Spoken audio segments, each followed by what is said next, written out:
Well, hi there. My name is Steve Lopez with ChessCentral, the leader in cutting-edge chess, here with another preview of ChessBase 11, the brand new version of ChessBase, which is due out in mid-October. ChessCentral will be carrying it. In fact, ChessCentral is taking pre-orders now at www.chesscentral.com. In fact, if you pre-order from ChessCentral, you get a free bonus CD. Go to www.chesscentral.com and have a look. You'll get more details about that bonus CD that you get as a free extra if you pre-order ChessBase 11 now before it comes out. I'm going to show you a cool new feature of ChessBase 11. One of the things they've done with this is they've taken existing features and kind of bundled them together. There's things that you used to have to do in 4 or 5, 6, 7 or more steps that now are done with a simple click of a mouse.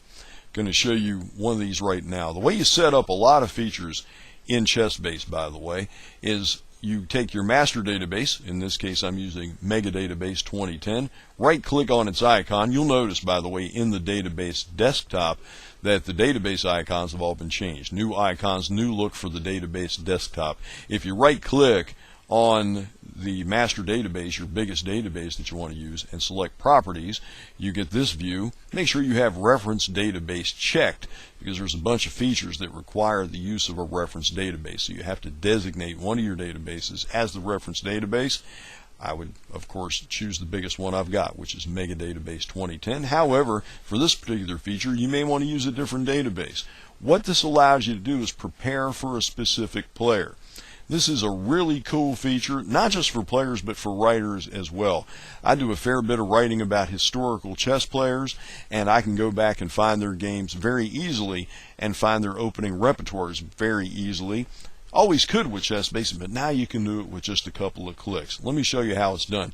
Let's just say, for example, that I'm about to play in a Virginia Chess Federation tournament against my old friend Russ Potter. I know it's going to happen that I'm going to have to play against Rusty in a upcoming tournament, so I want to prepare for him. What I can do is, he does have some games in Mega Database 2010, so what I'll do is, first of all, highlight Mega Database 2010, select properties, make sure I have reference database checked, as we said, and go up to this button that says prepare against.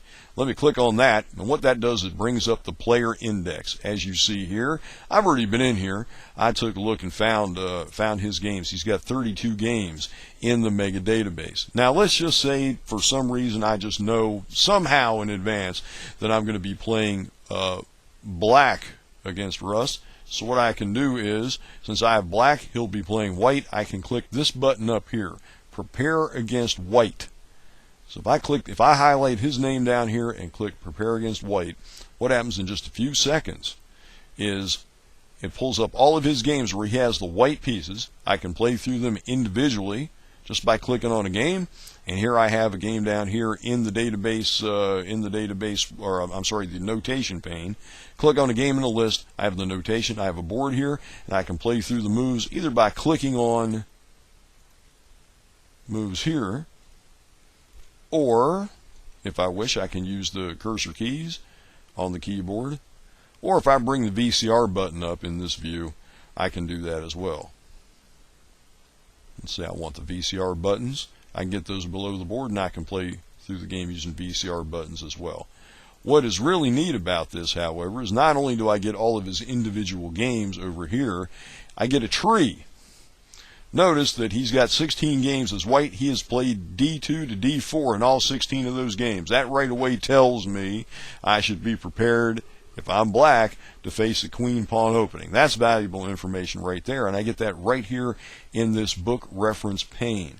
Then as we step through the game, we see that his opponents tend to play knight G8 to F6.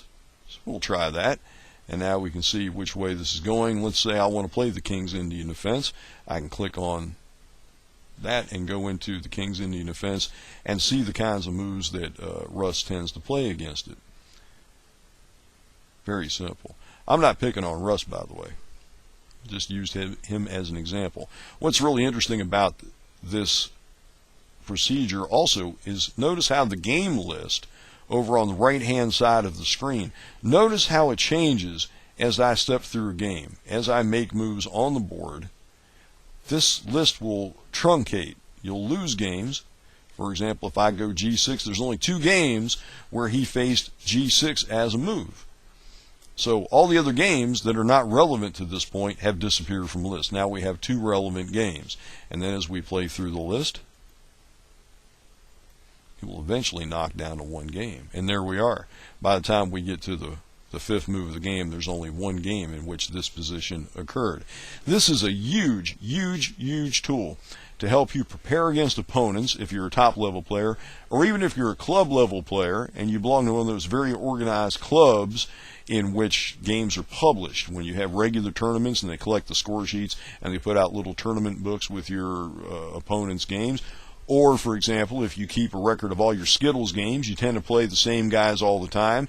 If you're going to be playing in a tournament and you know you're going to be playing against the guys you normally play, you can set your Skittles game database as a reference database and look up your friends that you play against in here. If you're a writer, as I am, and you write a lot about great players of the past, you can look up their games and get a look at their repertoire at a glance using this opening tree feature. There's a ton of uses for this, and it used to be something where you had to go through a whole bunch of different features to make this stuff happen.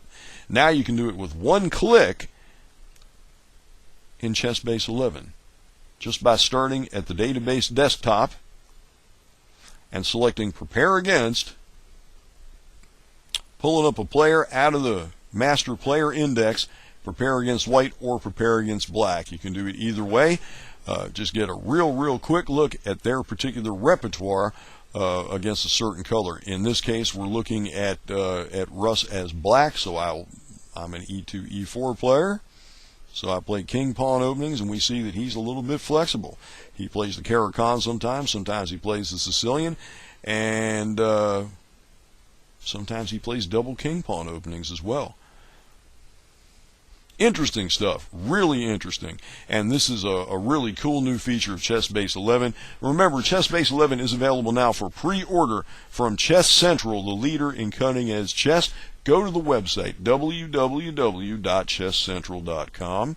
Look it up. You'll find all the links you need for the various flavors of ChessBase 11, including upgrading from a previous version of ChessBase, from ChessBase 10.